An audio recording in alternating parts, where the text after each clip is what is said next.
au mois d'août, on avait décidé de se retrouver pour discuter. Voilà, est-ce qu'on continue à vivre séparément ou non? Moi, ce jour-là, voilà, je lui ai dit que je voulais divorcer. C'était mon souhait.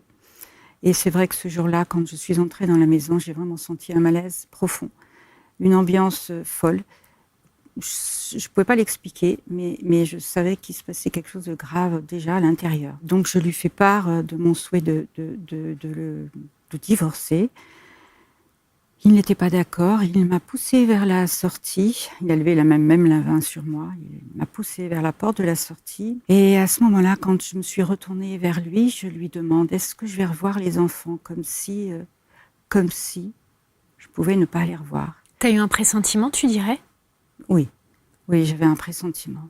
Il était violent? Il était violent, non pas... enfin, si, ce jour-là, il était violent en gestuel, puisqu'il a voulu Mais me avant? lever la main.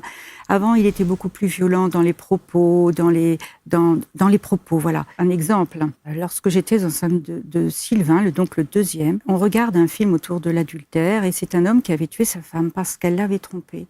Et il me dit: toi, si tu me trompes, je te tue pas, je te mets une balle dans la moelle épinière, tu seras paralysée toute ta vie.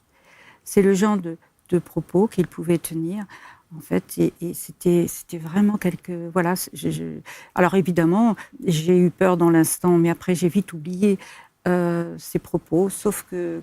C'est déjà des indices, non? C'est des indices, sauf que, on peut pas imaginer avec le mental. C'est ça aussi, c'est que le corps, il a peur, le cœur a peur, mais le mental, lui, il dit: mais non, c'est pas possible. Un homme peut pas tuer quelqu'un d'autre. Enfin, pour moi, c'était complètement immoral.